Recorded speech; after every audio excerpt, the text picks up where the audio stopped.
So, once again, evening, everybody. Thank you for attending the Astral Workshop, class number 5. Today's class, we will be going over the middle astral realm. Previous classes, we've briefly discussed each of the different astral realms. Um, Last week, we took a deep dive into the lower astral realm. And tonight, uh, Tonight is going to be dealing with the middle astral realm. And then next week we will deal with the higher astral realm. So, um, without any further ado, let me go ahead and start sharing my screen.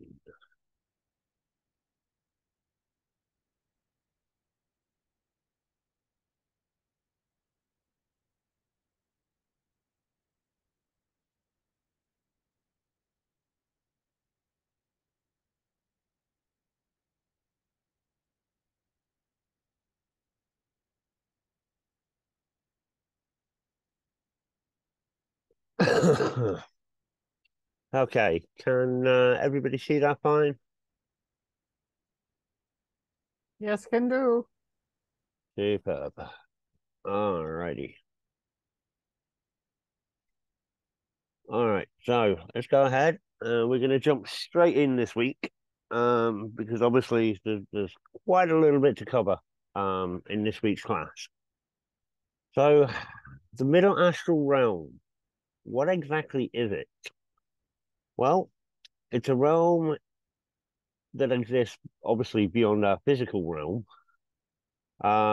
It's a place where dreams and reality intertwine, and the boundaries between them become blurred. Here, one can encounter fantastical creatures and explore breathtaking landscapes that defy imagination. But the middle astral realm is not only a place of fantasy and wonder, it holds great spiritual significance as well. For those that venture into this realm, often experience profound revelations about themselves, the universe, and they gain a deeper understanding of the interconnectedness of all things and the true nature of existence.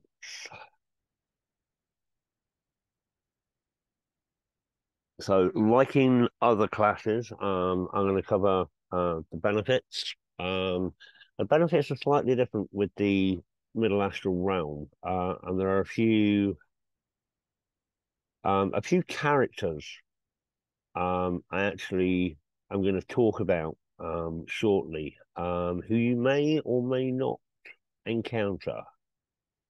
Um, but we'll talk about them when we get to them. So, exploring the middle astral realm can lead to profound spiritual growth and a deeper understanding of the self and the universe. By diving deep into this realm, individuals can gain access to higher levels of consciousness and connect with their true selves. Through this exploration, one can also encounter entities that offer guidance and wisdom, leading to personal transformation and enlightenment. The middle astral realm offers a unique opportunity for individuals to expand their minds and tap into their full potential. Now, with regards to this, a lot of the time when people are discussing um, going to the astral realm, if they don't cross over the bridge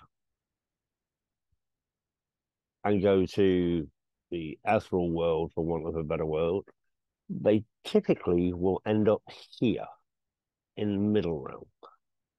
This is um it's a strange place. When you're in the middle astral realm, time has no concept.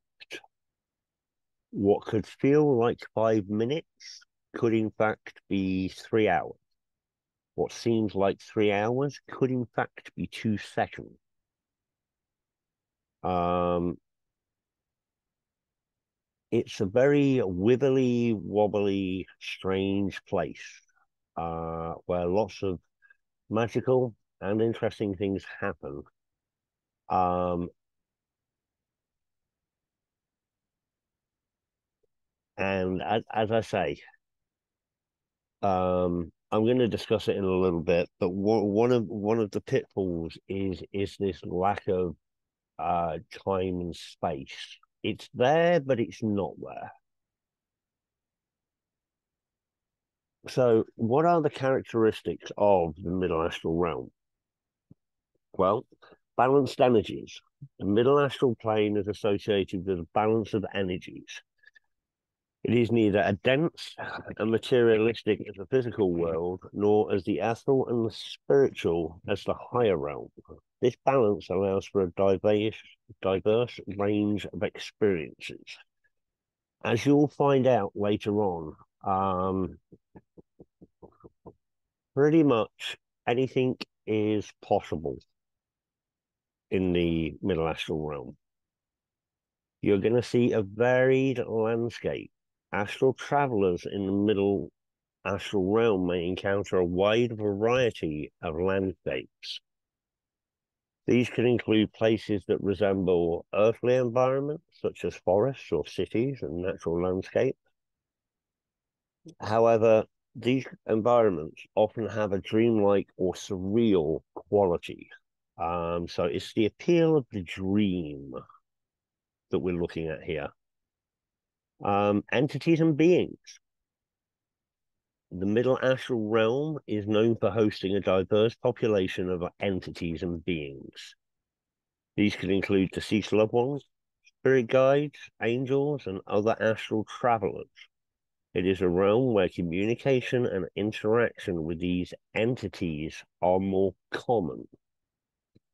So, if when we go traveling, you encounter another being, how do you react?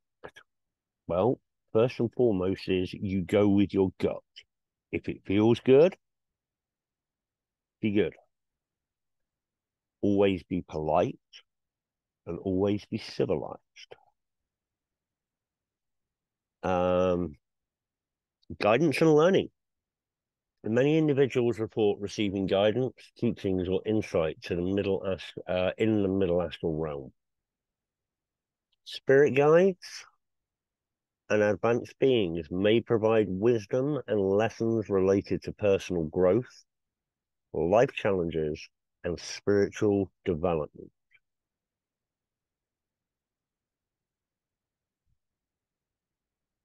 Emotions can be heightened in the middle astral realm.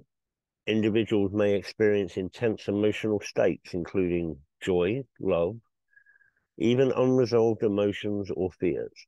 These emotions can serve as opportunities for self-exploration and healing. Now, unlike the lower astral realm, um, where the atmosphere, for want of a better word, is very dense, the energy there is very dense and intense. In the middle astral realm, it tends to be a lighter, more friendly environment. However, just like going to see a friend, if you're going to go talk about something serious, at times, things may get serious, they may get intense. I want to make sure you're aware of this because a lot of people think along the lines of, oh, the bad stuff only happens in the lower realm. Well, as I've explained, and we talked last week about it, what some might consider, it all depends on your perspective as to whether it's a growing experience or whether you want, there are different ways of looking at things. Is the glass half full or is the glass half empty? My resolve on that is, well, you argue as to whether it's full or it's empty. I'm just going to drink it because I'm probably thirsty. Um, Lucidity and control. Some astral travelers find they have a greater degree of lucidity and control in the middle astral realm compared to the lower plane. This means they can consciously shape and influence their experience to a certain extent. So what I mean when I put this is if you see something and you don't like it or you want to change it, with the middle astral realm, it literally is a case of thought. You thunk it, therefore it happened. Um, you want to see fluffy unicorns. You're probably going to see fluffy unicorns. You want to see a clown on a unicycle. You're probably going to see a clown on a unicycle. Um, but again, this is where being in control of your body and in control of your mind is important. This is why we talk about the control of the breathing. It's not about keeping a set rhythmic breathing. It's about being relaxed. It's about being centered. It's about being grounded. It's about being secure. Now, spiritual insights. It is common for individuals to gain spiritual insight and a deeper understanding of themselves and the universe while in the middle astral realm. These insights can lead to personal development, transformation, and growth. Sorry, I missed a word.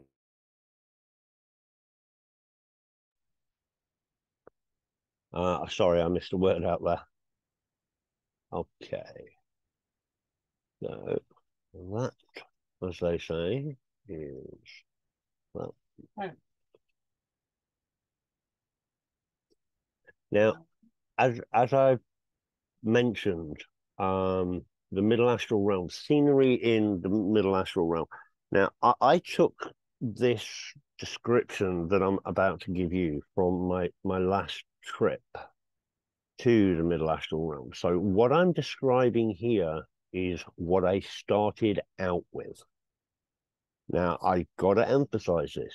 Just because this is what I started out with does not mean this is what I ended up with.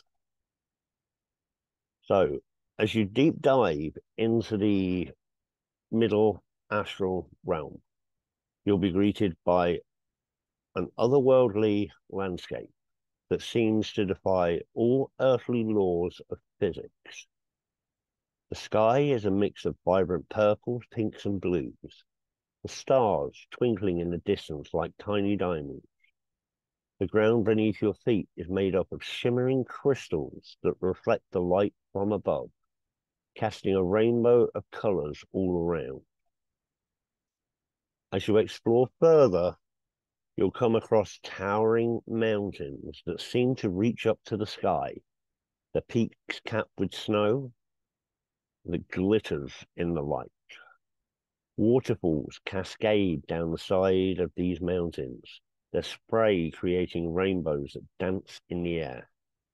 You'll also find forests of glowing trees, their leaves shining like emeralds and sapphires in the soft light of this realm. So you'll notice there in my description, what I've done is I have tried to give you a beginning, a middle, and an end. Because as I say, things are ever changing. And what you start off with, chances are you are not going to end with. As I've previously stated, if you can think it, you can probably make it happen with that lucidity and the control that you have as individuals in the middle astral realm.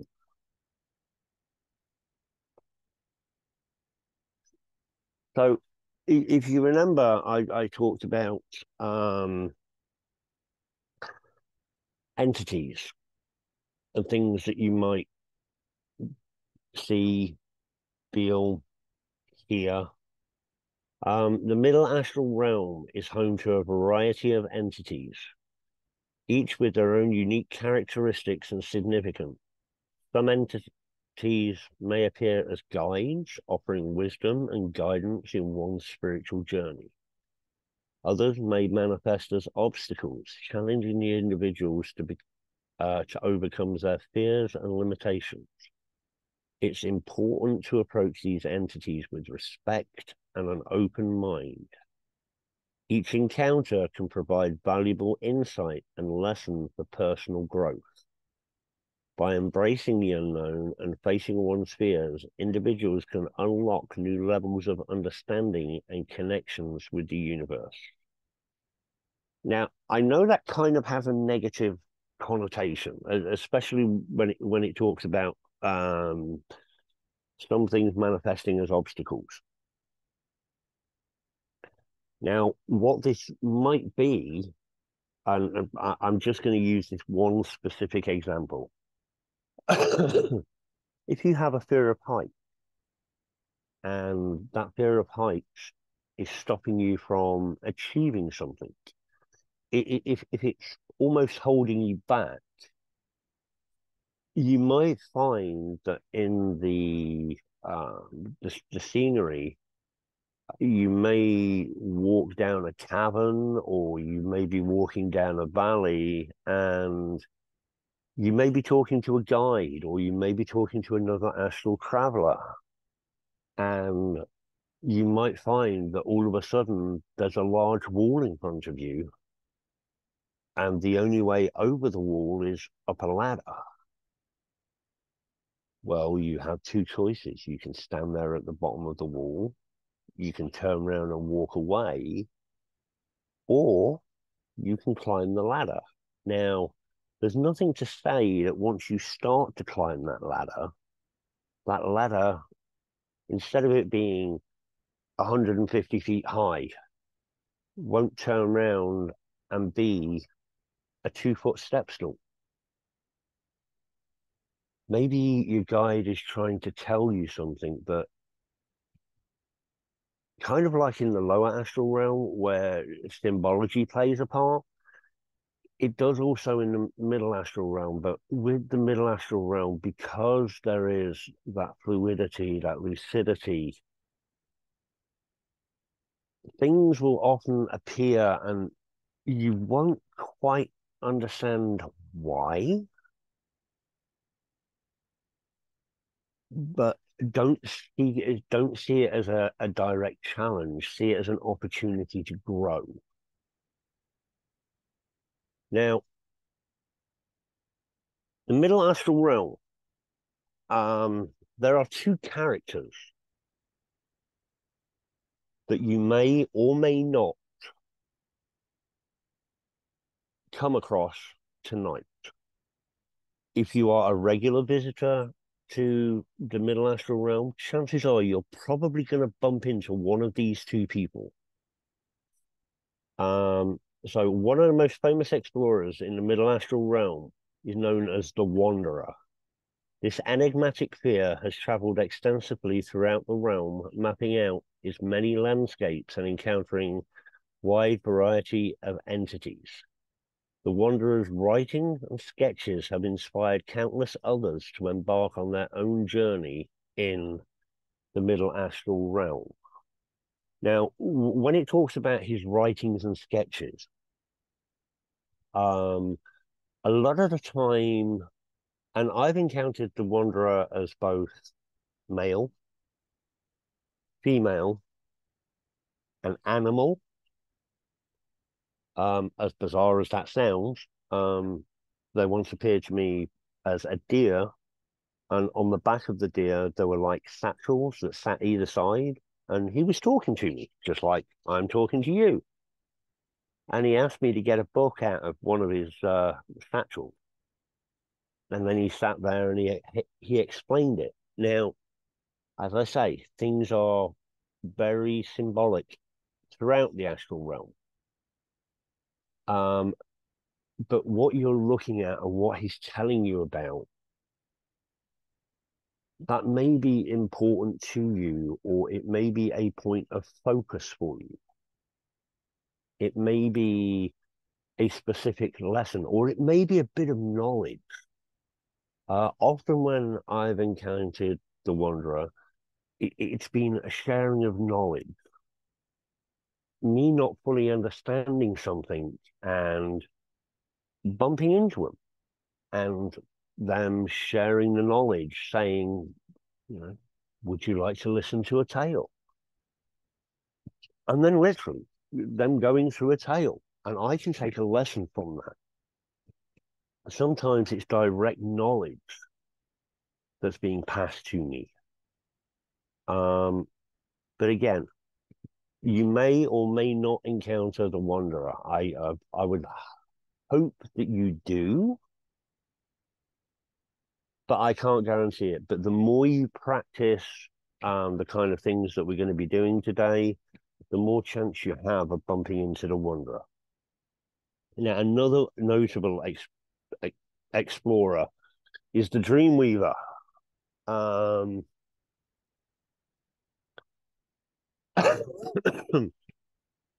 Just like you have, let me read what I wrote about him. The Dreamweaver, who is renowned for her ability to manipulate the fabric of reality within the realm. She has developed techniques for creating entire worlds within the astral realm, and has even been able to bring some of these creations back into the physical world. The Dreamweaver's world has pushed the boundaries of what is possible in the middle astral realm and continues to inspire new generations of explorers. Now, you'll notice there I'm using a specific term. I'm referring to it in the female, she. Every single time I have encountered the Dreamweaver, it has literally been a female. And as I say, you have the ability to manipulate the environment. What the Dreamweaver does is kind of, for want of a better word, takes it to the next level, which is where I mentioned that brings some of these creations back into the physical world. You bring them back in, not in a physical sense, but in a memory sense.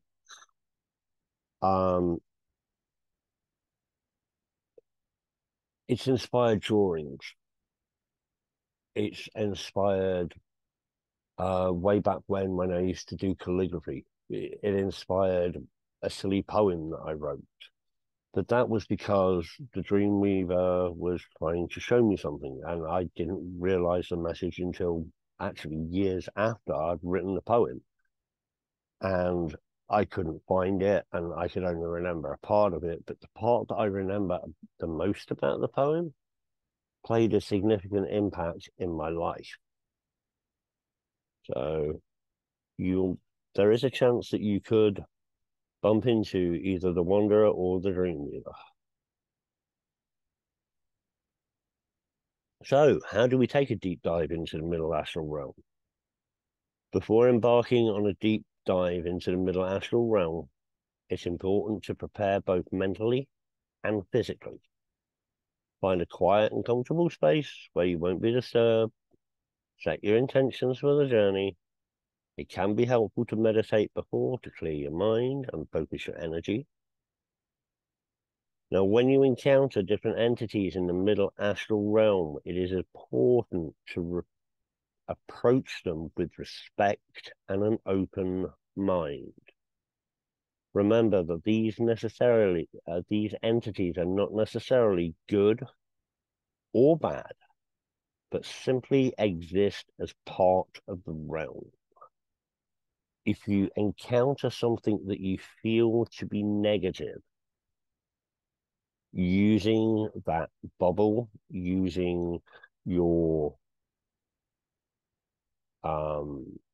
your defense tactics that we talked about before we went for our journey into the lower astral realm. About if you start to feel uncomfortable, how basically you can ask it to leave. You are the one that is in control in the middle astral realm. You have the control. So it's about being calm, centered, safe, but in control. And if they still approach you after you've asked them to leave, that is the time to put up your defense. Anything and anyone that sees a defense going up will be aware that something is upsetting you. And chances are they may even intervene on your behalf. So if you encounter a positive entity, remain respectful and open to any message or guidance they may offer. So it's very much about being open and being respectful, not just of others, but of yourself. If you start to feel uncomfortable, that's when you need to put distance.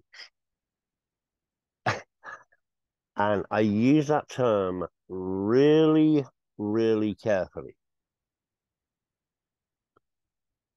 Because in the middle astral realm, if you were to turn around and say, I want to get away from here, well, you could end up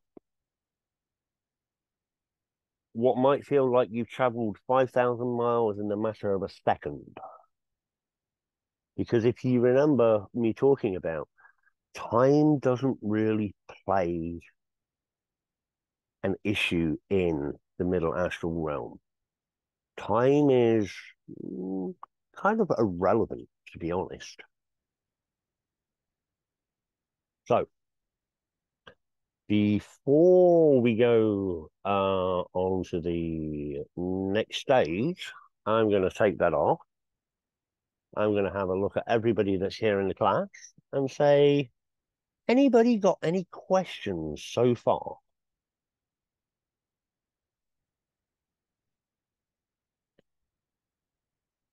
You can either type them or come on to voice with us.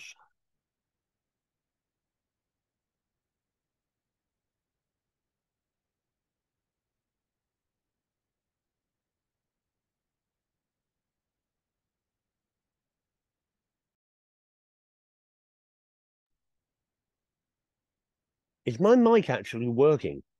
Have you? Yeah, it is. Oh, okay. I can hear Sorry, you. I wasn't sure. Actually have a question. Is Yeah, it possible to have traveled to the middle realm before without even knowing it? Just like concentrated to on a place mostly fantastical in your mind so hard that you actually just go there on a whim, not even realizing you're doing it? absolutely. 100%. That's how it happens with me a lot of the time. It will start off literally as a daydream. I'll be trying to escape something. I'll, just be, okay, I'm just going to close my eyes. I'm going to take a few deep breaths and I'm going to think about. And you kind of notice with your body that you get into that extremely, I don't want to say sleepy state, but you get into that really, really relaxed state. Um, Kind of like sometimes after you've been in a pool for a while, you can kind of feel your body float in the water even though you're on solid ground. yeah, perfect analogy. Absolutely perfect analogy. Yeah. Um,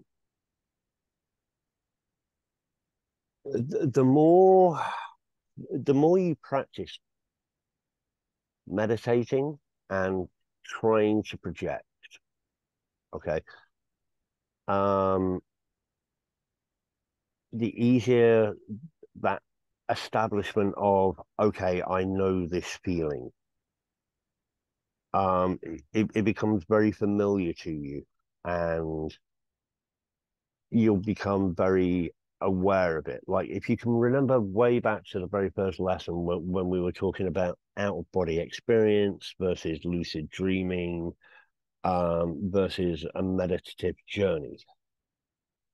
The three are all different, and they all have different common core factors that says, okay, I am now officially in a lucid state. I am dreaming, but I am aware that I'm dreaming. I am able to have partial control of this dream. Therefore, I am aware that I'm lucid dreaming.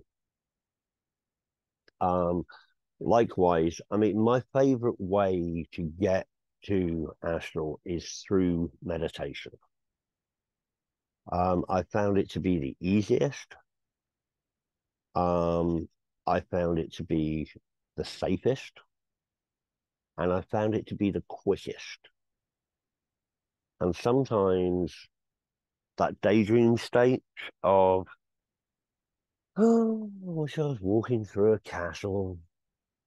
Oh, I'm now walking through a castle. Okay, this is a little strange. I don't want to be in a cat. Oh, look, I'm on a horse. So you get that flow state happening and things changing very instantaneously and very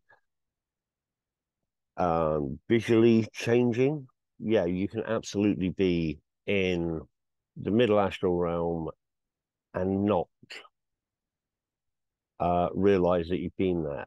I've heard it said, and I've got no scientific studies to back this up with. I've heard it said that when people daydream, intense daydreaming, and when their mind wanders, their mind is actually wandering to the middle astral realm. I hope that answers your question. Definitely does. Thank you. No problem. Anyone else got any questions?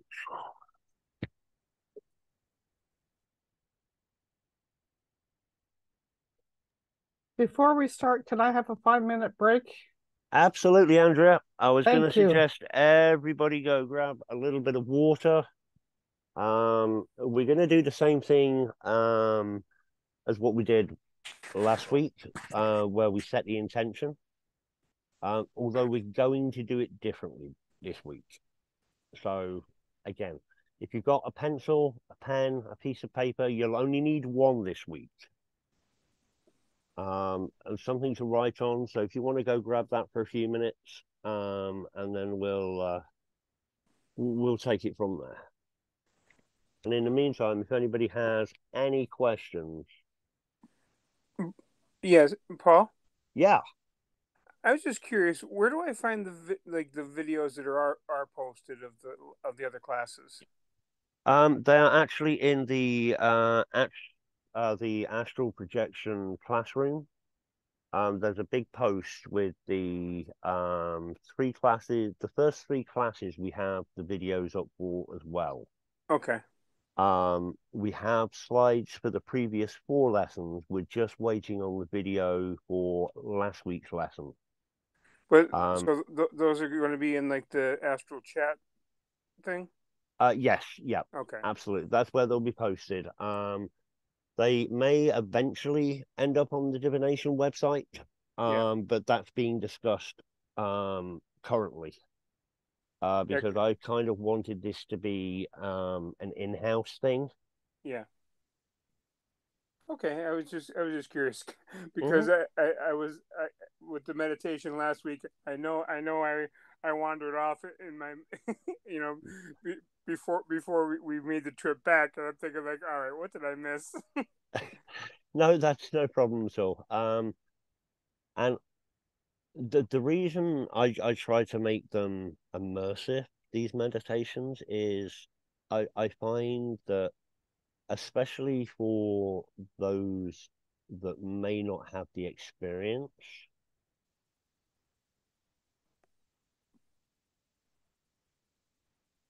I find that to be, that's how I learn, basically. And as I've stated on many occasions, I can only tell you about what I've learned. I mean, if you go online, literally to YouTube, and type in astral projection techniques, you will come across hundreds, if not thousands, of different techniques. Some that claim they can get you there within 30 seconds, others that will tell you that, oh, it'll take weeks and weeks and weeks of practice and study and so on and so forth.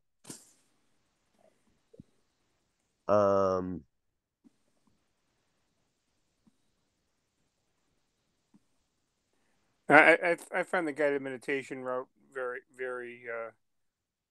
easy as well. As I say, that's how I was taught, literally one-on-one in a room, me, my mentor, them doing the talking, me doing the listening, me doing the practical exercise like writing down, stay centered, grounded, literally sticking on it. And then me having my intention in my other hand, just like literally like we did last week. Right. That is how I learned. That computed with my brain, and it gave me the ability to go, okay, I now understand about having that intent, because intent is really important, especially if you're going to take the lucid dreaming route, or what they call wake to sleep. It's a different method, which basically, as I discussed in those first couple of videos, the golden hour for astral projection is actually between 4:30, from about 4 o'clock, 4:30 in the morning up until about 6:30 in the morning, because typically that's when your body will have the balance of serotonin versus melatonin. And the idea of wake to sleep is, what you do is you set an alarm basically for 3 o'clock in the morning. You get up, you do something for 15 to 20 minutes, and then you go back to bed. Now, when you go back to bed, that point there is where you set the intention. I am going to astral project. I'm going to do this. I am protected. I am grounded. I am centered.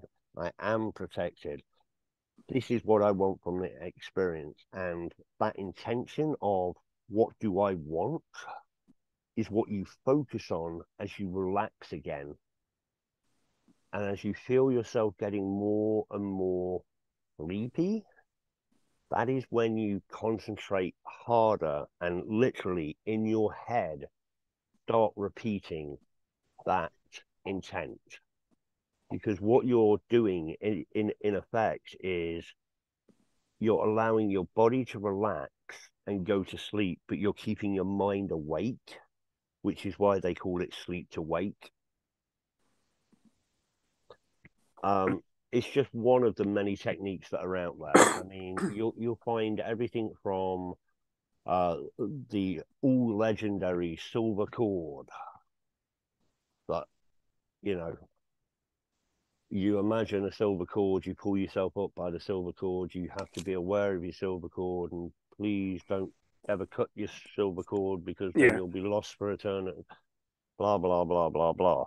I mean, I've made my point perfectly clear on this. I don't consider astral realm to be dangerous. Confrontational, yes. Dangerous, no. Can it affect you energy-wise? Absolutely it can. But by the same token, if you happen to be empathic, going to the store can affect you energy-wise.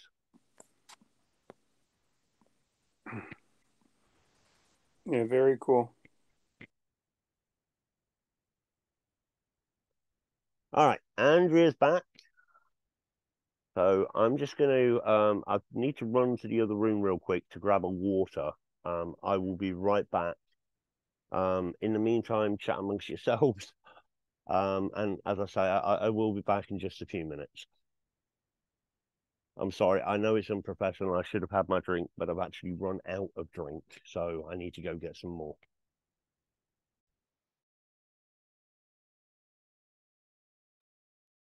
How did everyone find the lower realm?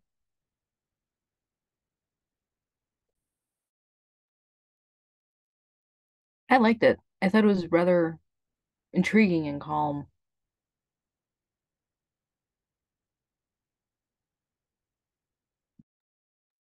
Yeah, I liked it too. It didn't seem scary at all. I know that was one of your concerns, Andrea, but I didn't find it scary at all. Anybody else? No, I think the way he used the guided meditation to lead you into it, it wasn't very like it wasn't scary at all. It was like very, matter of fact, and as you go, you explore a little bit more and you unveil new things, which was very good. I ended up like um at one point I must have dozed right off because like I'm thinking like, all right, I don't remember anything past this point. That's why I wanted to know where to find the recordings so I can go back and see if I really missed much.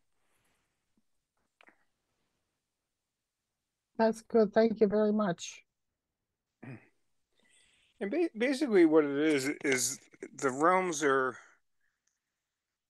like he was saying, challenging. So, I mean, in the lower realms, there can be different challenges, but I mean, ultimately, you do have control, and that makes it a little bit, like setting your intentions and of what you want to do and remaining cool, cool, calm, and collected, basically, and the make like have a protective bubble around you.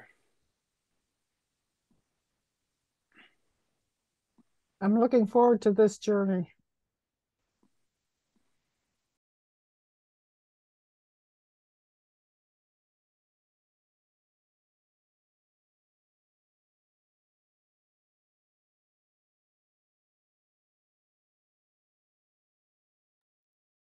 Hey guys, I'm sorry about that.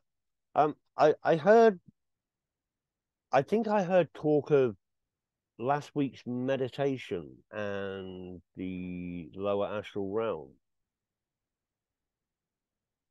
Yeah, I was asking how everybody found it since I wasn't there, and I'm just saying that I'm looking forward to going for this trip.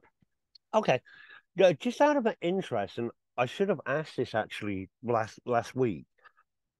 Did anybody come away feeling negative from that experience?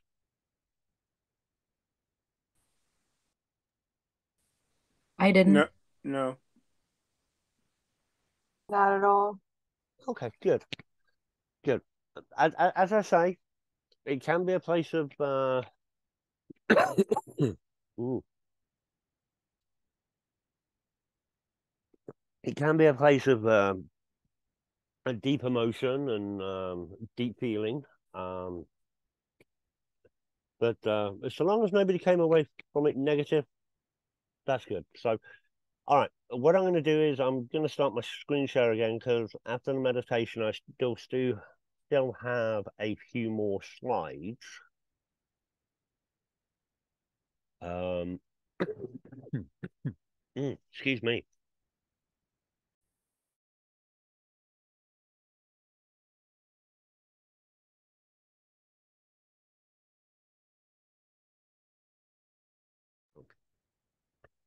All right, so here's where we left off about the deep realm. Now, how many of you have a pen and a piece of paper? I do. Okay, great. I have one. Okay, superb. I'm good. All right. Got it. Yay. All right. Now, what I want you guys to do is we're going to do this in two parts. Okay. The first part is what we're going to do right now. What I want everybody to do is I want you just, as you're sat, laid, however you are right now, if you're feeling you're in a comfortable position, what I'd like you to do is like we do every single time. I want you to take a couple of deep breaths. And then what I want you to do is I want you to pay attention to your breathing. I want you to pay attention to when you breathe in and when you breathe out. So it's all about starting to get into that relaxed and calmed state.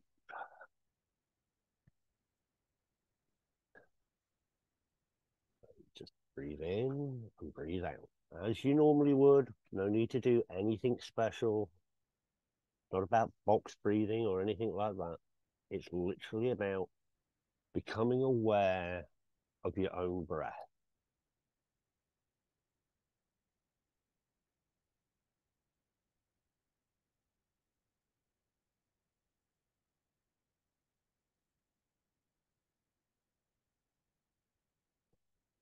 As you become aware of your own breath,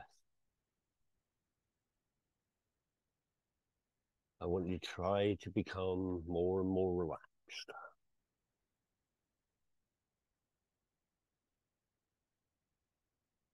You know, if you need to do a real quick body scan, how do I feel? Am I tense in the head? Am I relaxed in the head?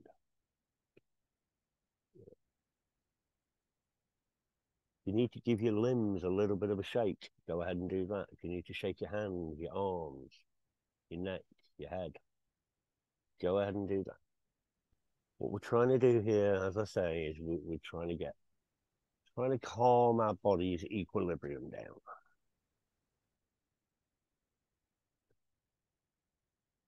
Now, what I'd like everybody to do is I would like everybody to keep on breathing the same as you are right now. But what I want you to do is I want you to close your eyes.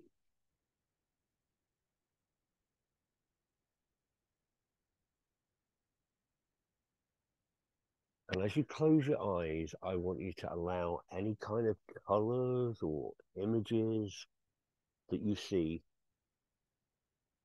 I want you to allow them to come to the front.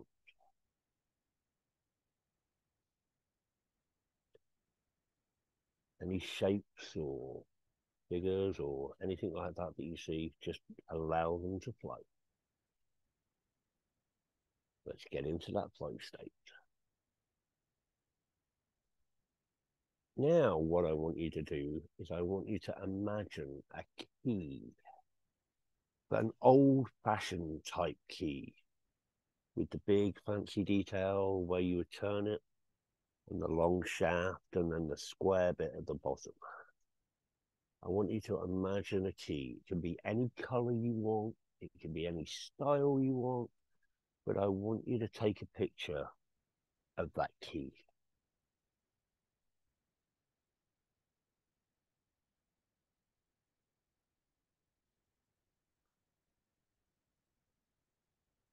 Now, this key is the key to the next journey that you're about to take. This is going to be the key to unlocking what you're looking for in this next trip that we're about to take.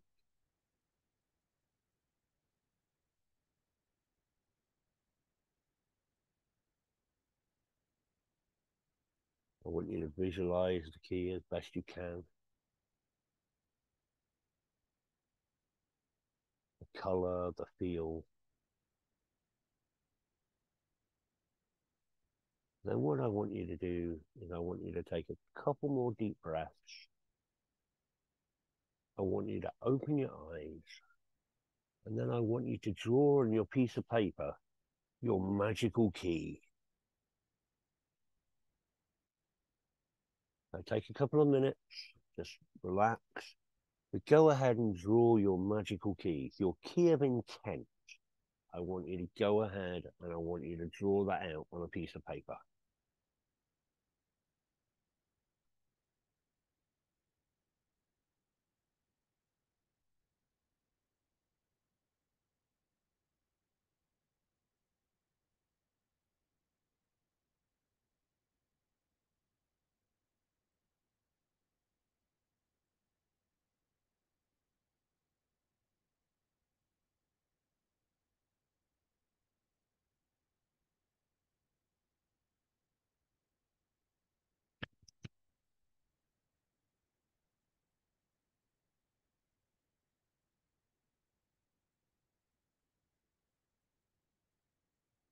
So I want you to be drawing out the key that you were thinking about.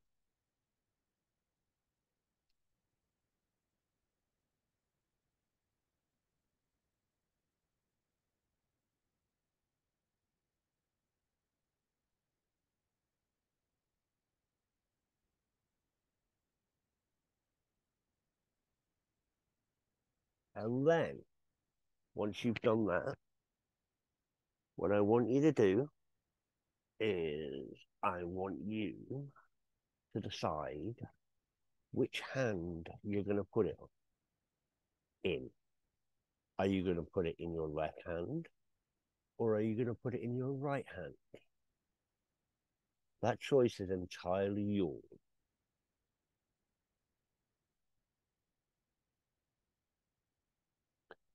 So you fold up the piece of paper, you put it in whichever hand you want to hold it in.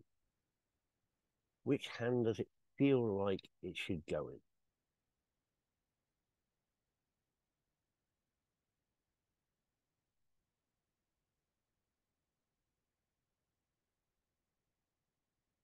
Then what I want you to do is I want you to close your eyes again.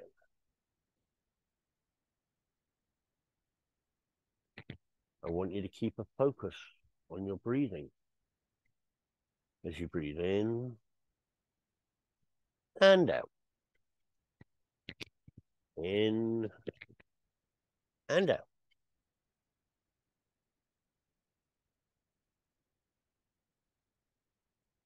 I want you to think about your key.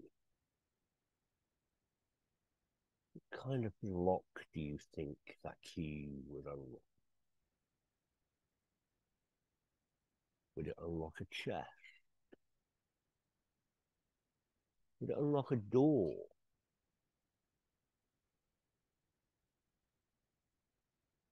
Is it a mystery as to what it would unlock?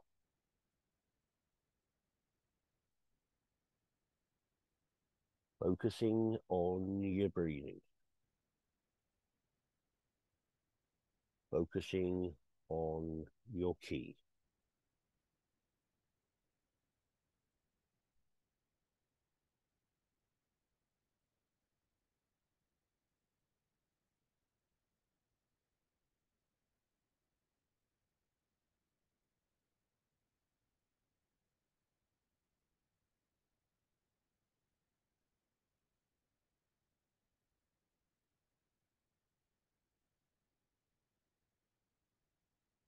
Focusing on becoming relaxed.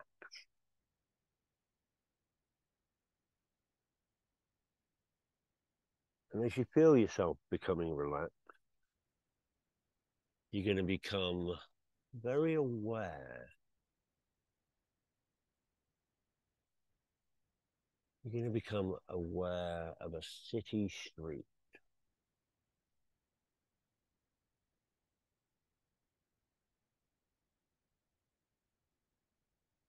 And just like last week, you're going to take a walk down the street. You're going to hear the sounds of the traffic and the construction, the hustle and bustle of people going backwards and forwards to work. And you'll look up and you'll notice that it's a beautiful blue sky. You carry on walking down the street.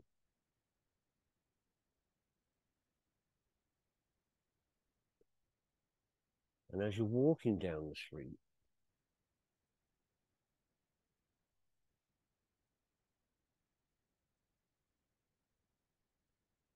you're going to notice there's a kiosk on the left-hand side of the street, up against a building.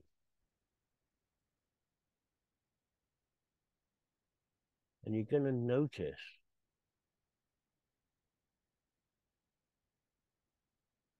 on that kiosk the words key exchange.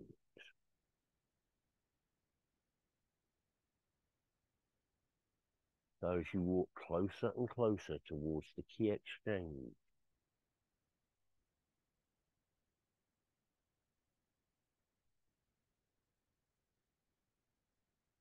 You're going to turn and face the person in the key exchange, and you're going to notice the little girl from last week with a big smile on her face. She's holding out her hand.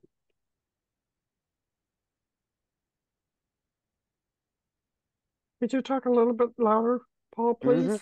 Yep. You're going to notice that the little girl is holding out a hand, but this time it's empty. And she's motioning for you to hand her the key.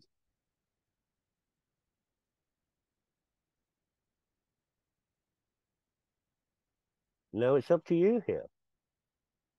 You can hand her the key, or you can keep the key.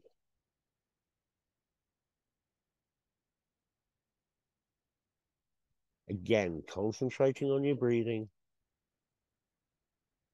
concentrating on the surroundings, the city street, the little kiosk, the little girl that's inside the kiosk, holding out her hand in front of you.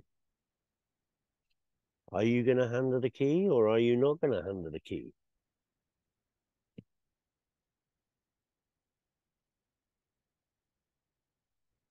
If you handed her the key, she's going to hand you a ticket. And this ticket will be in the shape of a sunflower.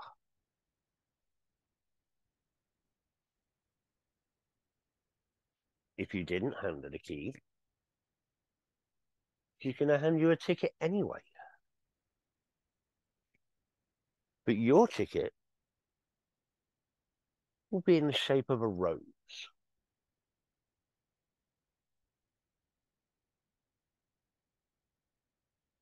You'll notice the girl after she gives you the ticket. She smiles and turns away. And you carry on walking down the street. And you notice the hustle and bustle of people walking around you, going in and out of stores.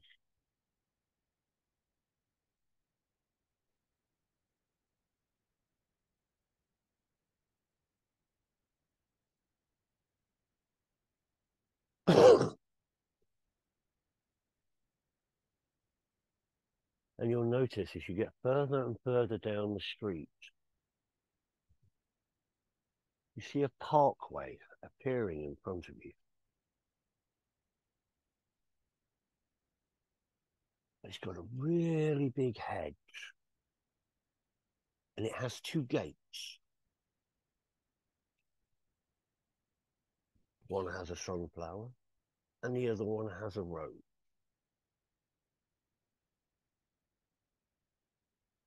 And as you approach the gate, you hold out your ticket, and the gate slowly opens.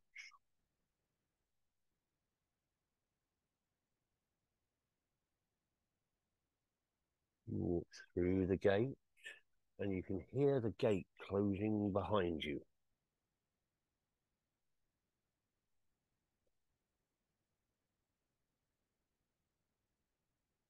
As the gate closes behind you, you're going to walk forward just a little way, and you'll notice that you are on a bridge. A beautiful, ornate wooden bridge.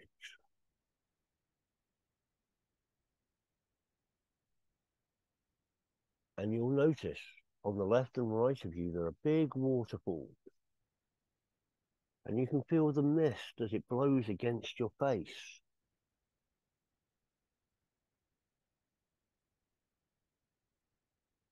You feel the coolness of the water in the air. And you'll hear that sloshing of the water.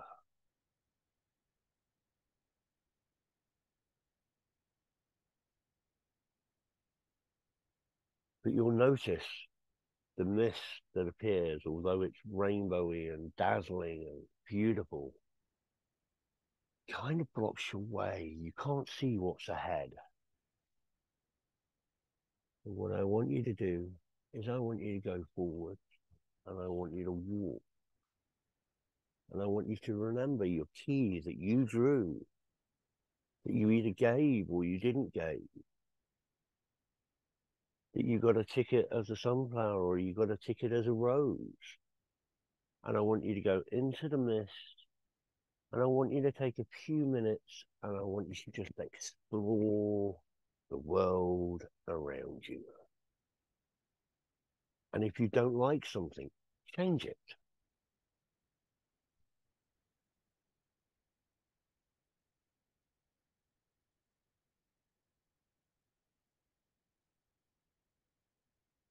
Take a minute, go through the mist.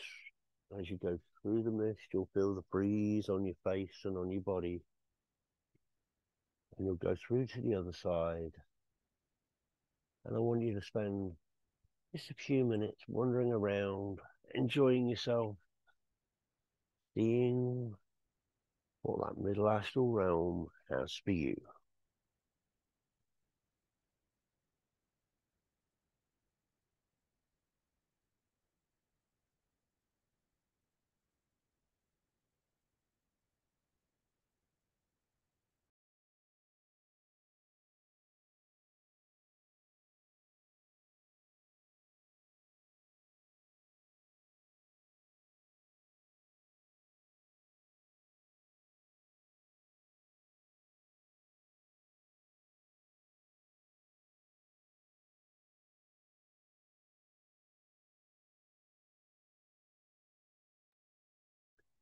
I want you to pay attention to the people, the things you see, your surrounding, people you're interacting with.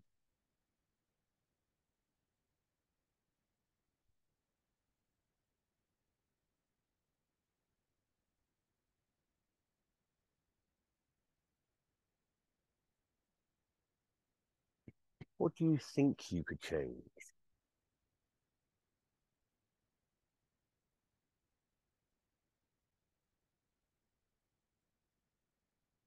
Who are you meeting?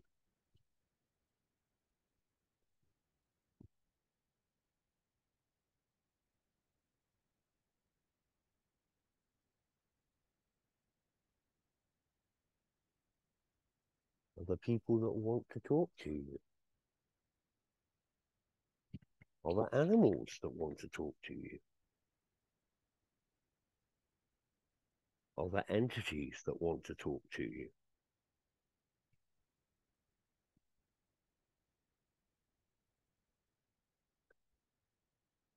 Do they have a message for you?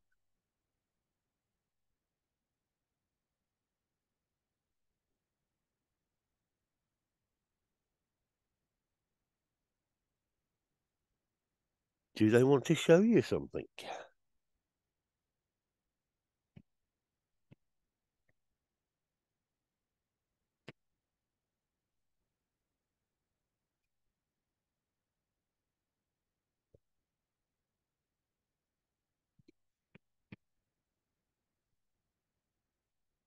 Are they offering you anything?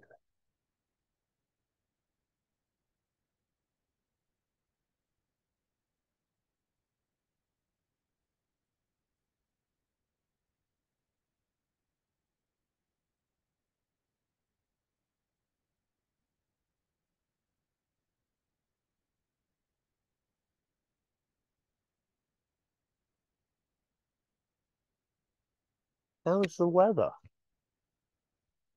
Have you looked up at the sky?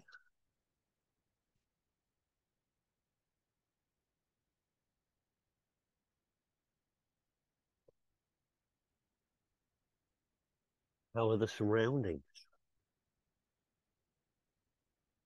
Do you see anything off in the distance that you want to go take a look at?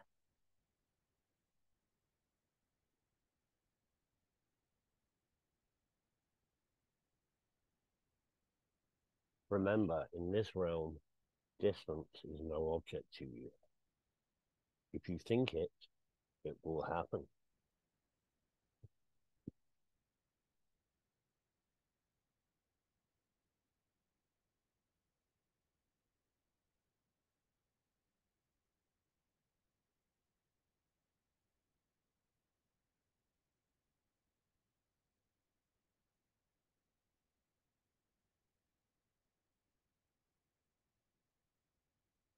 Anybody saying anything very specific? Are you seeing any imaging? Are you being drawn towards anything?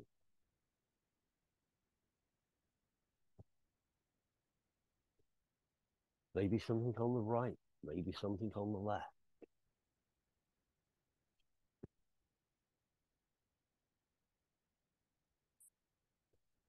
Maybe if you're chatting to somebody, they'd take you there.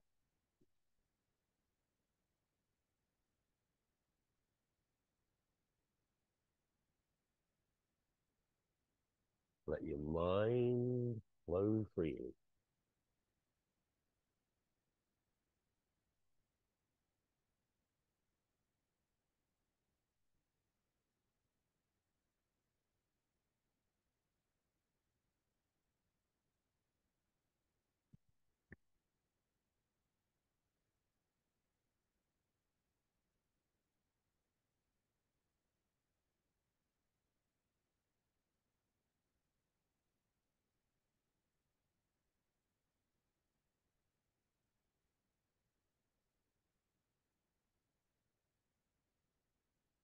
Who's around you?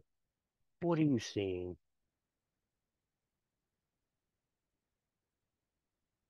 Who are you talking to? What are they showing you?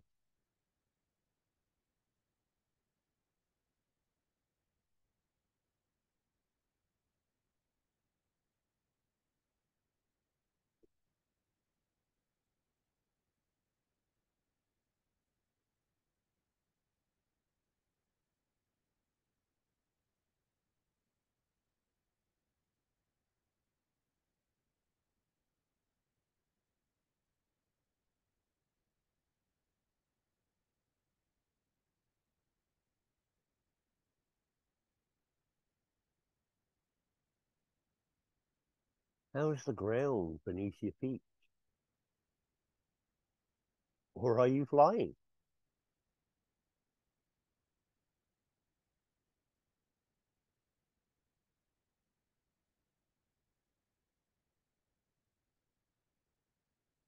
Your breathing is relaxed and you are relaxed. You're enjoying this moment. You're enjoying this time.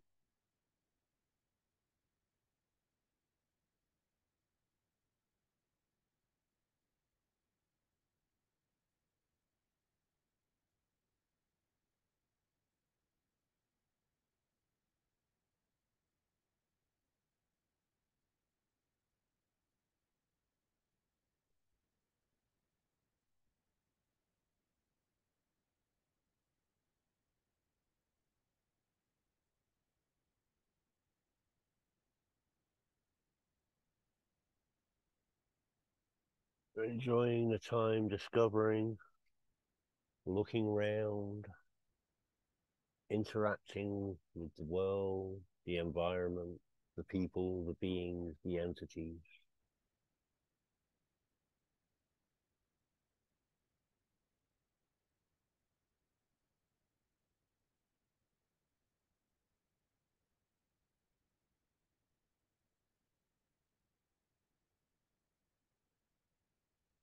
Enjoying the time that you're having there.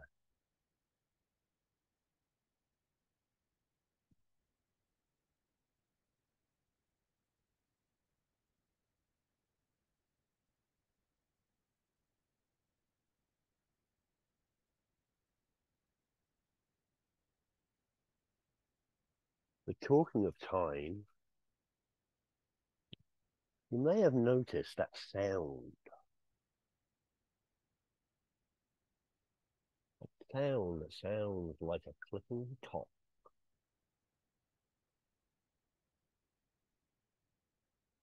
A big clock that goes tick tock. But you can't quite make it out, and you become curious. Is it going tick tock, or is it going tock tick?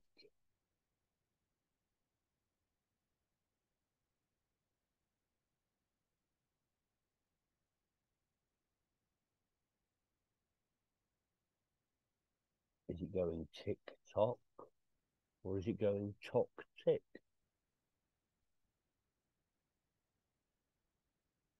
Remember, this journey is all about free will and free choice.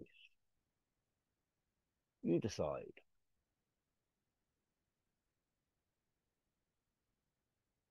Maybe if you're talking with someone, you could ask them, is it going tick-tock or tock-tick?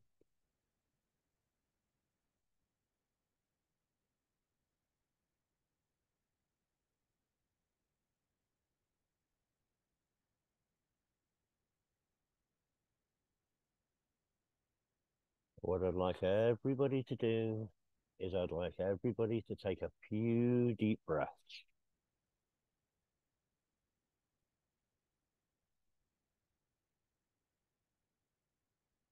Few deep breaths, and what I want you to start doing is I want you to start thinking about the key that you drew.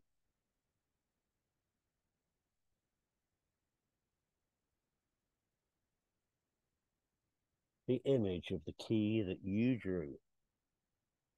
I want you to start thinking and focusing on that image.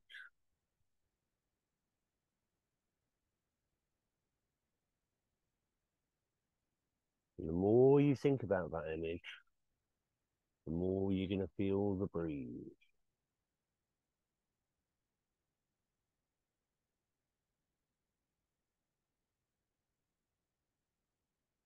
The more you focus on the image, the more you're going to feel the breeze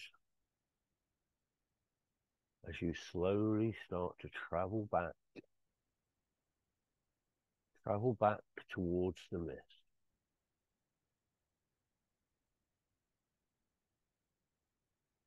Travel back towards the bridge.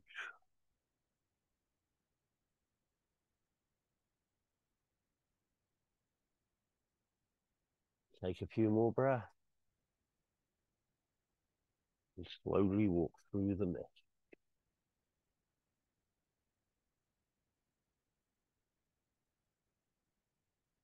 Walk through the mist and feel that dampness, the coolness of the water. Admire those shimmering rainbows.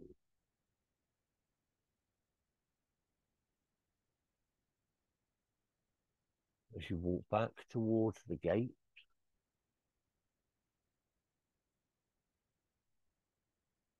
and as you open the gate, what you're going to see is the room that you are sat in. The room that you're laying in. The room that you're relaxing in right now.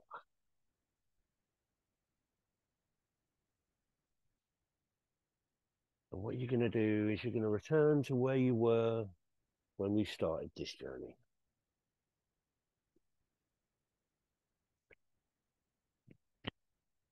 Take a few deep breaths in. You're going to feel the ground.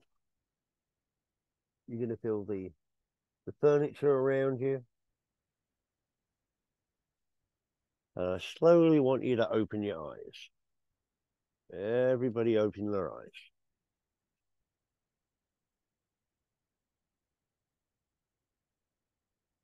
Everybody take a few minutes to get grounded. Everybody take a few minutes to become self-aware.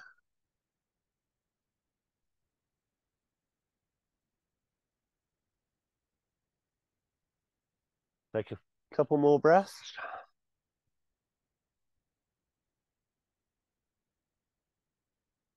Welcome home, travelers.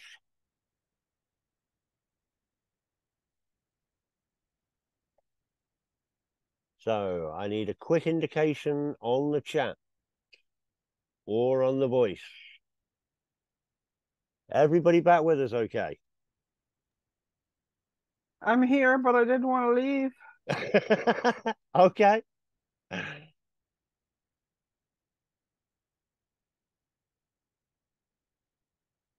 Guys, I need you to let me know that you've returned. All right. Thank you, honey.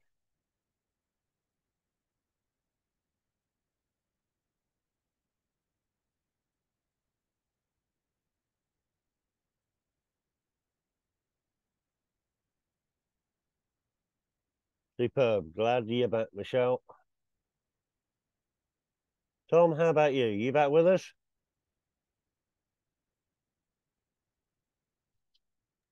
Maybe he fell asleep again. Tom. Ah, yep. Tom's here too. All right. I think we've got everybody accounted for. What I'd like to hear. So, guys, what I want you to do before we go any further, I want you to write on the piece of paper where your key is. I want you to take that piece of paper out of your hand. And I want you to write 5 words that directly relate to what you've just experienced. 5 words.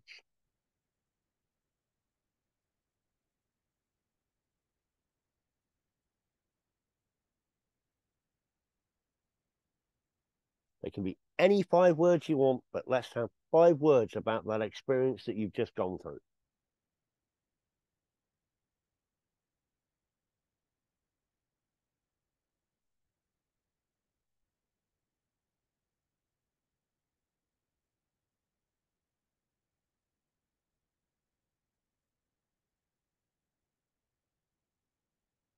All right. So I'm assuming, and I know assumption is the mother of all mess ups, but I'm going to assume that everybody has done that. If you need a little bit more time, just holler at me and let me know. Just a minute, okay, please? Yep, no problem.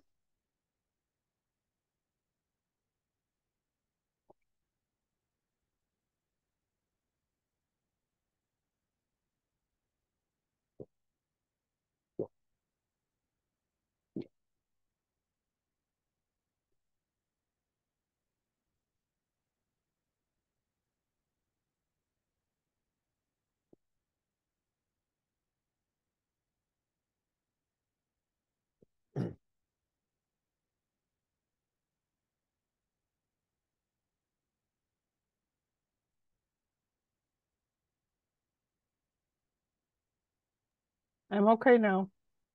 All right. So,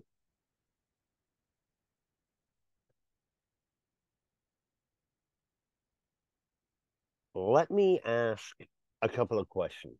Actually, no, let me go to my slides first, and then I'll come to the questions. All right. So,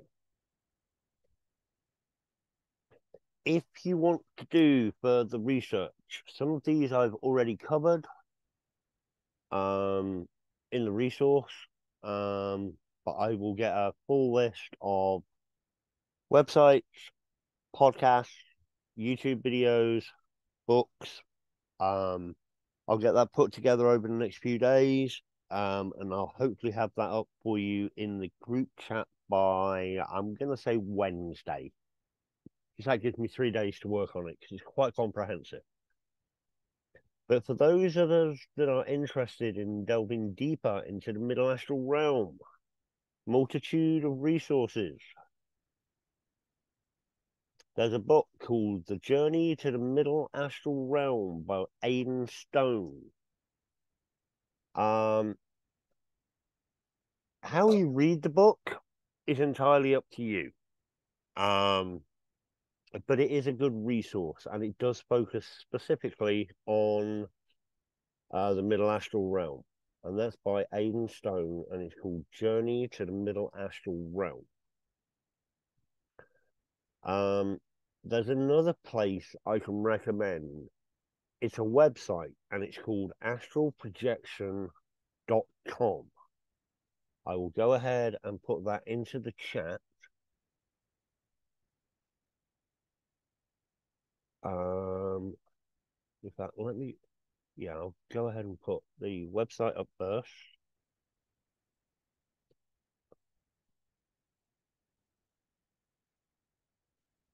Now, about the website, when you go there, it's really strange the way they've got it set up. There literally looks like there is nothing there. What you have to do is you have to scroll down to the bottom, and there will be a contact us form. When you go onto that contact us form, there's a couple of details to fill out, and there's like a comment box. If you put in that comment box the kind of information you're after, somebody will get back to you. Now, I've had it in the past when people have gone there and they've had a reply within like minutes. I've also had it where people haven't got a reply for almost a week. So go ahead, shoot them a message explaining what it is you're looking for. It's really a confusing site because there's literally a picture at the top. You scroll down and there's a contact us section.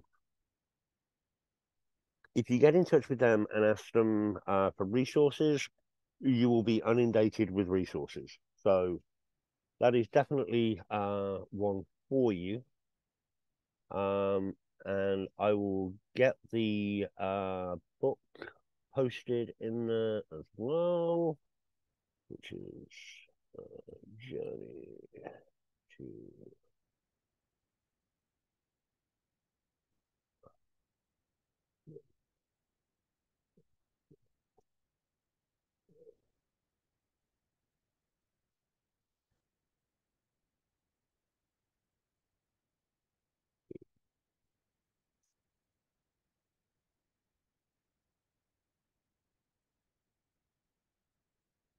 So there are the two resources. For those of you that prefer a more hands-on approach, workshops, retreats, anything that basically focuses on astral projection can provide valuable guidance and support. Obviously, I would include Divination Academy, our class chat that we have. If anybody wants to openly discuss anything that's gone on in the class in the main divination chat, I do monitor both, but I would ask if you're going to paste it into if you're going to do it in the main divination chat, please tag me by putting @PaulHill. That way I will make sure I get it, because sometimes I don't check Messenger for a day or so. Sometimes I check it multiple times a day. It just depends on what I've got going on that day. There's also the Monroe Institute. I am not in any way, shape, or form endorsing the Monroe Institute. However, Robert Monroe is probably one of the leading authorities on astral projection in the world. He's done work with government agencies. He's done work with individuals. He has thousands upon thousands of testimonials. And the great thing about the Monroe Institute is they put up both negative and positive testimonials. Google it, you'll find it. They have various courses available. The Gateway Voyager program and the Lifeline program are the two main ones that they do. If you want further details on them, let me know. I'm chatting with some people at the moment that may have access to their to resources. I haven't said anything yet, simply because, and this is the only time I've really plugged the Monroe Institute, is because I'm still not 100% sure whether I'm going to be able to get stuff from there through a third party. I'm still working on that, but hopefully we'll have that soon.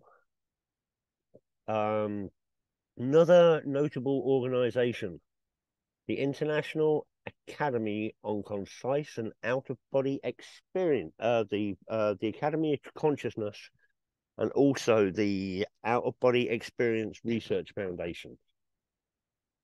Both, again, you're going to have to get through Google. Obviously, these slides will be available tomorrow. I'll bring it up so you can see it on the screen.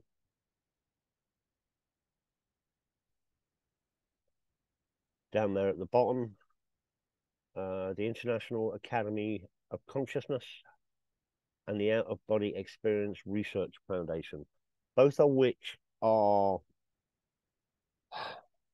they're open-minded, but they are more of a scientific, looking for verification, so on and so forth, because there's a lot of dispute whether OBEs, astral travel, lucid dreaming. Lucid dreaming has pretty much been provable. However, everything else is still pure speculation from a scientific point of view, not from a personal point of view, and certainly not from a community point of view. So, in conclusion, deep dive into the middle astral realm can provide a unique opportunity for spiritual and self-discovery. By exploring this realm, we can gain a deeper understanding of ourselves and the universe. We've discussed the definitions and significance of the middle astral realm, the benefits of exploring it, the scenery, the entities that one may encounter, as well as practical tips and safety precautions for a deep dive. We've also highlighted famous explorers in this realm and provided resources for further research. As you continue your own exploration of the middle astral realm, remember to approach it with an open mind and heart, embrace the unknown, and trust in the journey. You know what wonders and insights await you in the mystical realm. Now, I thought I had another slide.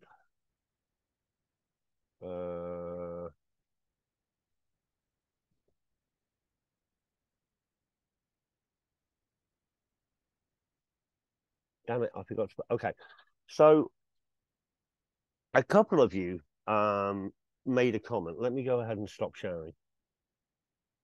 A couple of you had made the comment that you didn't actually want to leave. And that is a very common occurrence with the middle astral realm.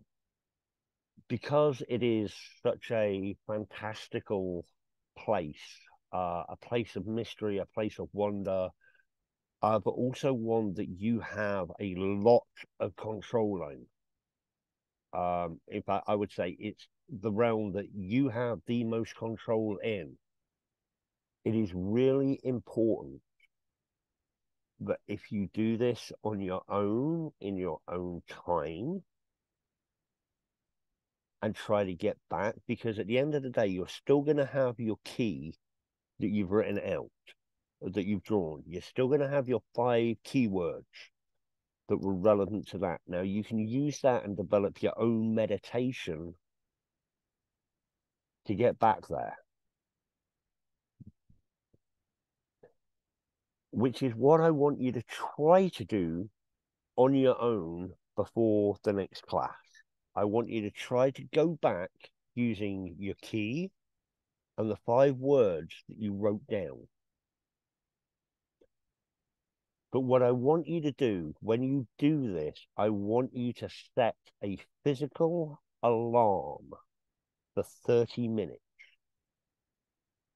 So a maximum of 30 minutes.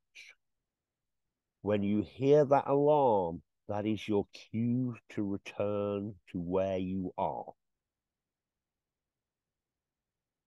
The allure and the biggest danger in the middle realm is that not wanting to leave, because it is so enticing, it's so magical, it's so,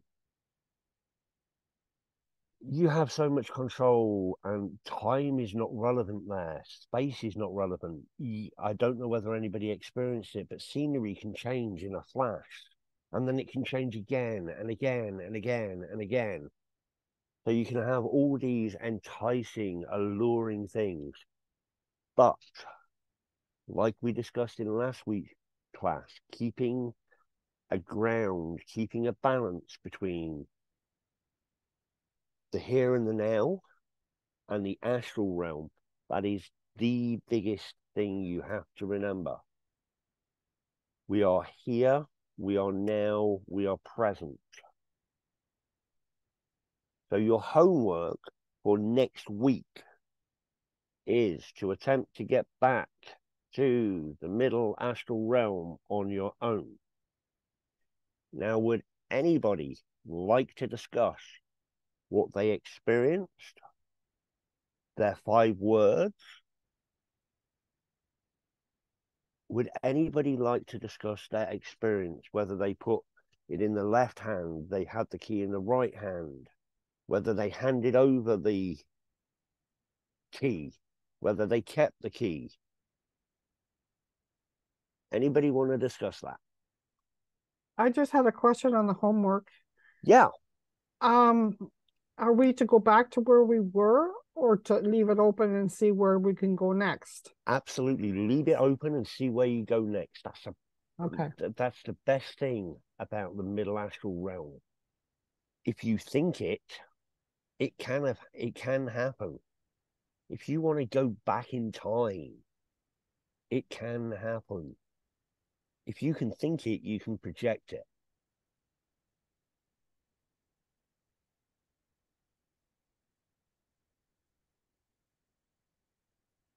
For me, I had the key in my left hand because I wanted to receive something.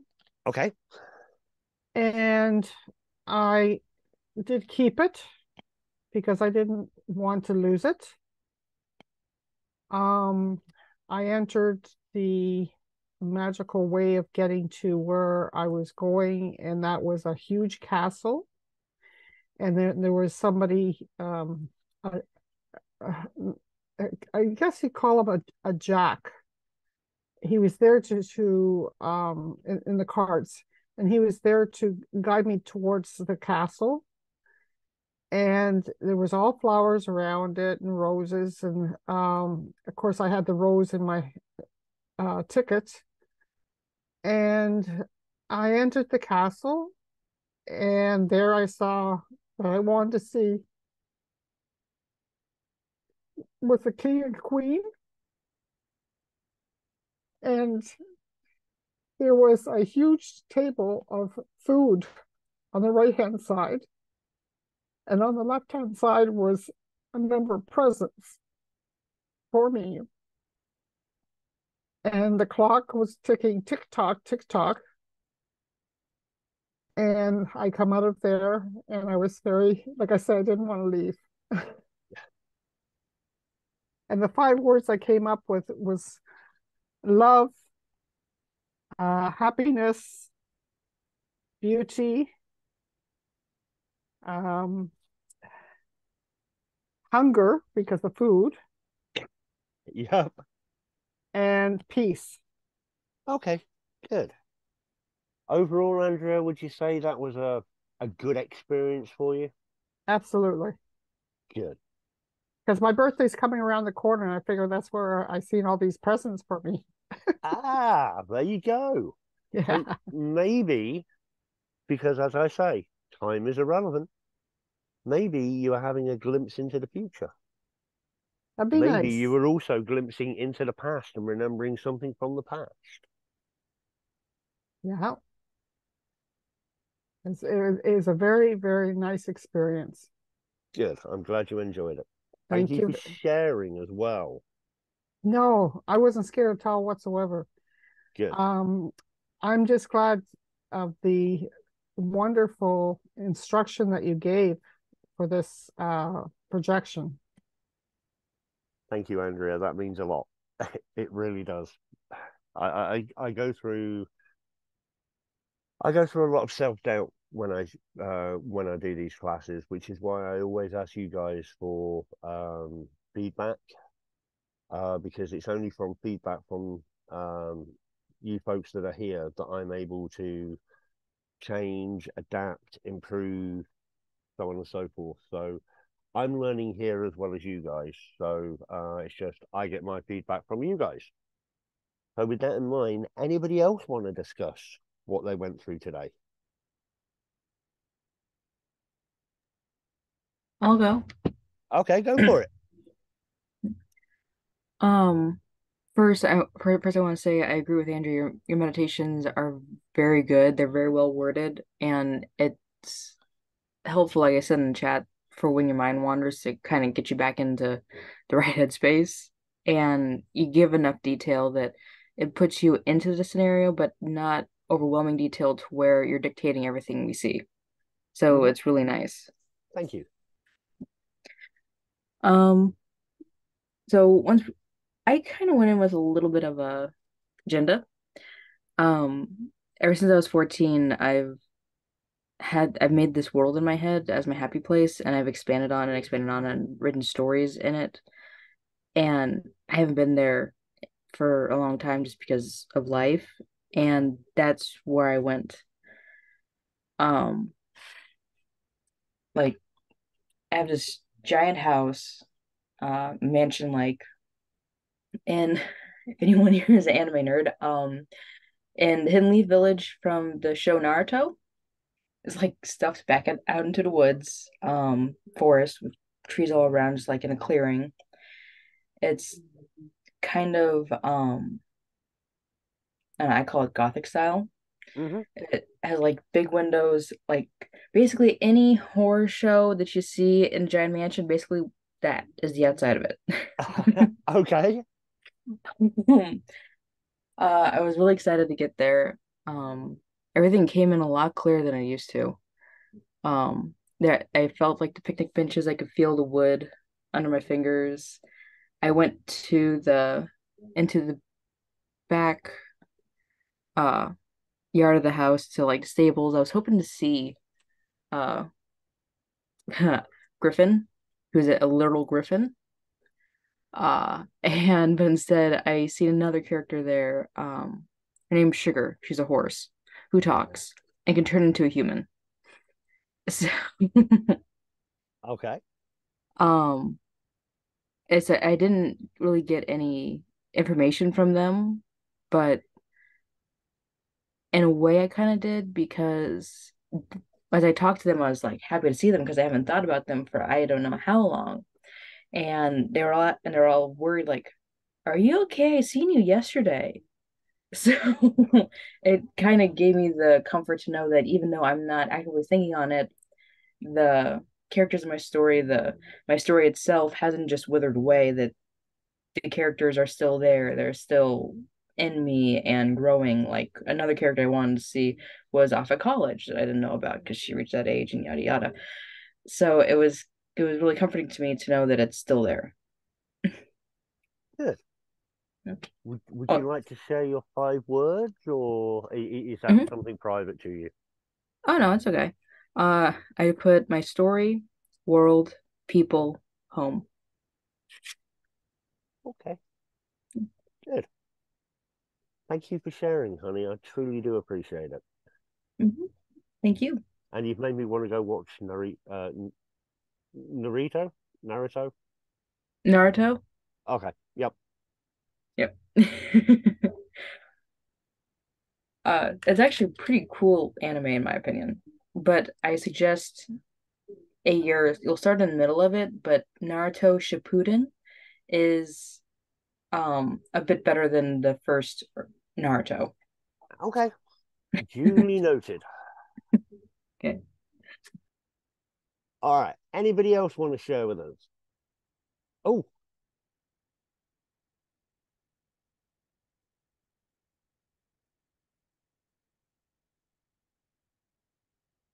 okay. So Morgan has typed something. So I hope it's okay. I really didn't expect anything to happen. I followed along and I actually used a rose as my key. I was actually shocked when you said the ticket and the rose. I could fly in the bubble with me. You gave me a baby routine to take with me. Sorry, my husband's sleeping, so I can't talk out loud. It's a lot like Pocahontas, like being surrounded by neon leaves. Morgan, that is amazing. I'm so glad you had that experience. Um, and I'm so glad that the rose was significant. I'm so no, not at all. hey, these things are recorded. I understand. I hate the sound of my own voice. I hate my own picture even worse, which is why I deliberately do not come on camera. I'm happy for interaction, be it through chat or by a voice, by a video. I'm happy just to have the interaction, to make sure that you guys are receiving benefits from this. That to me is the most important thing. Getting a bit of feedback, even if it's just to talk about your experience. That's what's most important to me. And trust me, I can relate to a sleeping spouse because my wife has dozed off beside me. So it won't be long before we're closing the class now. But before I do, and hey, also, I just want to make a point here. Going in with the expectation that nothing is going to happen is probably the best way to do this. Because then if something does happen,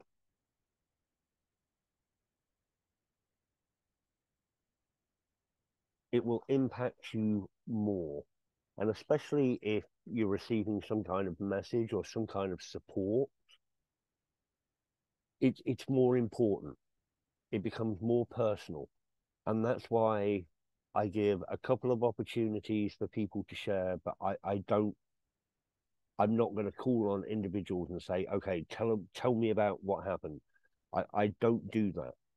It's entirely up to you if you share, and it's entirely up to you if you receive any information, whether you disclose that as well. So with that in mind, anybody else want to share?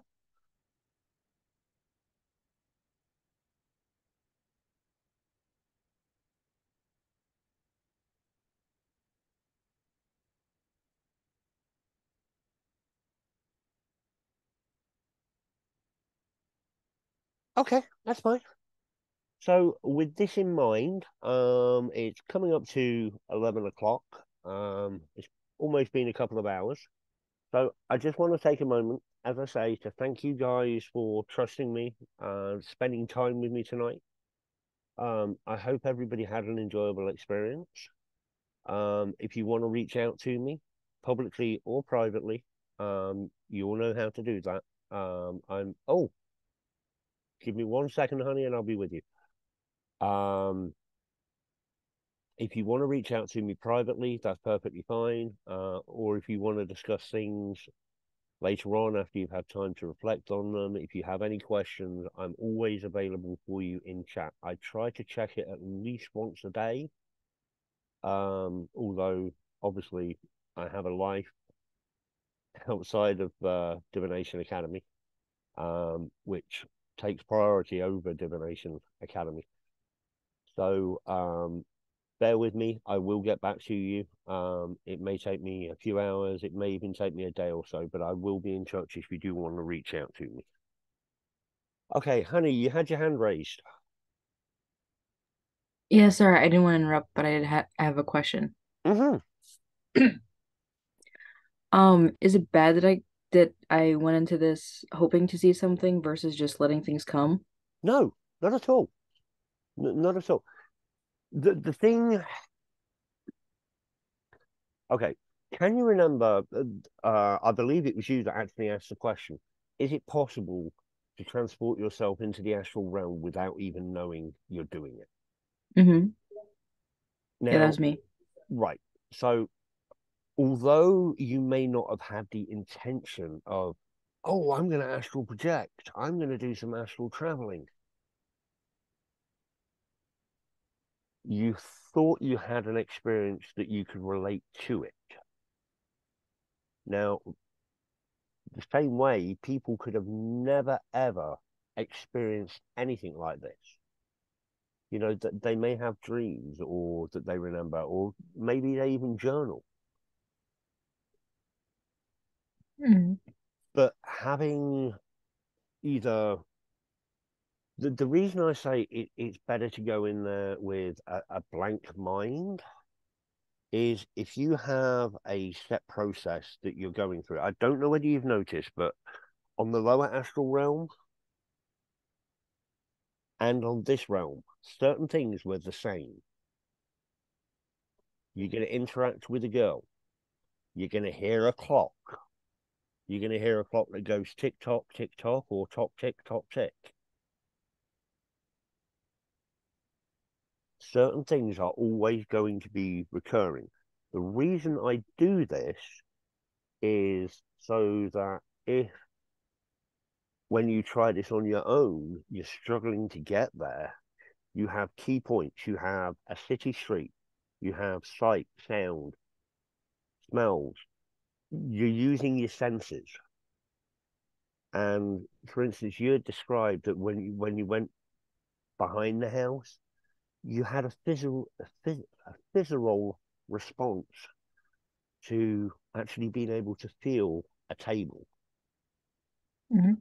Now, I absolutely guarantee you, whether you were aware of this or not, if you had a video camera looking at you, the hand that touched the table or the hands that touched the table, there would have been an actual physical response to that on your body.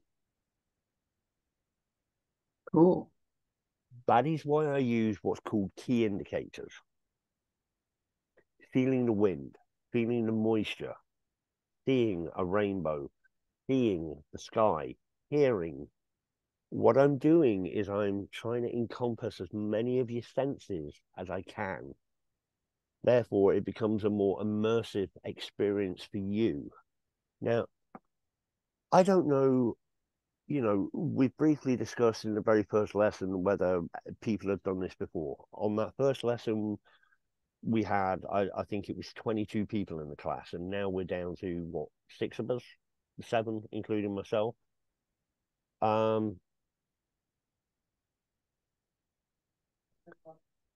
So just because it works for me, it doesn't mean it's going to work for everybody else, which is why I try to keep key factors the same. That way, maybe it's something you can use in your meditation when you try to do it on your own.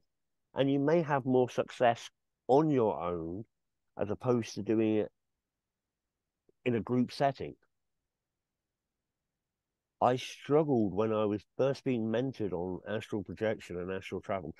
I struggled so much because I found I was focusing on the instructions of the guided meditation more than I was on the meditation. Does that make sense? It does make sense, doesn't it? Yeah, it does. But again, my mentor used certain key factors that were always the same. In the case of me and my mentor, it was a certain sign, it was a certain building, it was a certain atmosphere. There were candles, and I found that even when I was practicing on my own, even though I'd got my eyes closed, just that physical thing of reaching over and lighting a candle helped trigger a response in my brain. Okay, so we're doing this now. We're lighting a candle, we're meditating, we're not doing a clearing, we're not doing a cleansing, we're doing this other work. So it becomes, it's about building up muscle memory, but in your mind. Okay, that makes sense. Right. I had a quick question, Paul. Yeah, go for it. What is the difference between astral projection and meditation? Okay.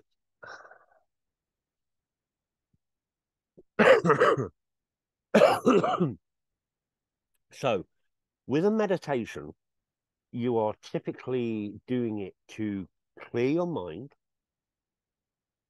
If you're pondering on a certain question, okay, you would meditate on said question. The difference is what we are doing when we project through meditation.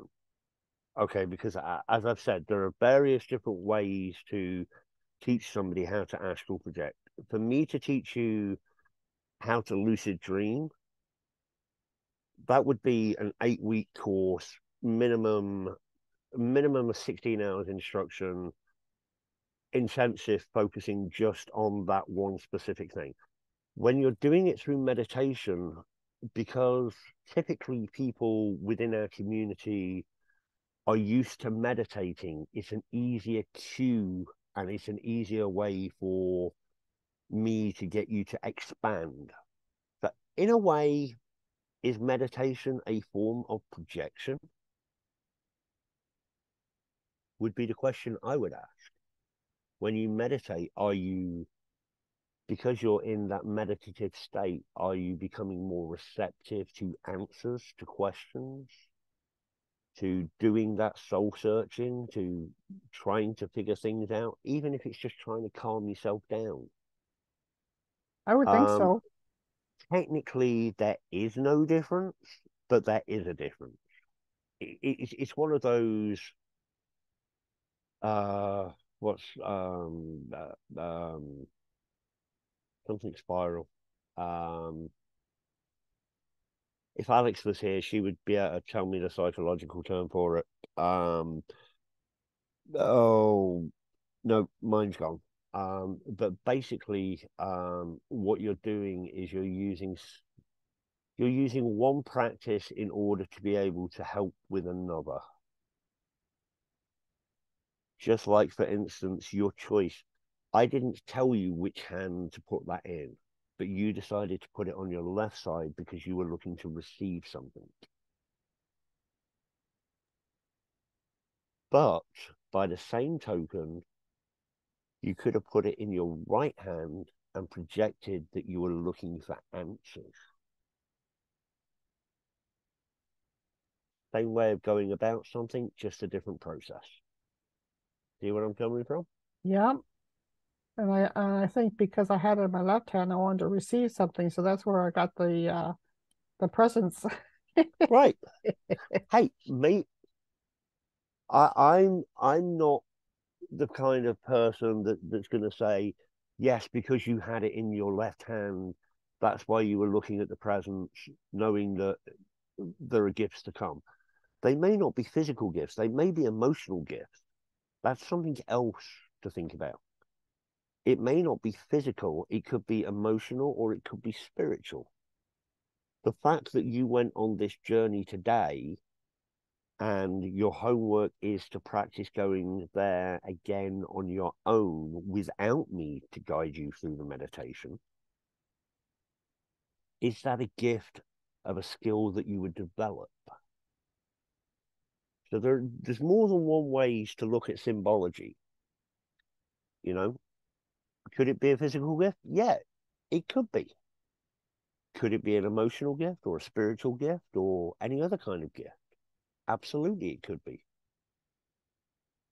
Could it be like honey, you know, being able to recall something that she'd been working on pretty much, you know, since she was a teenager, to be able to recall it and to physically see it and interact with it? Was that her gift? Was the fact that the animal spoke to her and said, "Oh, we just saw you yesterday"? My question to Honey would actually be going back to last week's class, when you couldn't help but focus on the right hand pillar. Does that tie in any way to the words you've written, the words you wrote, the image of the key, or the image of what you saw? Is there a link between last week and this week?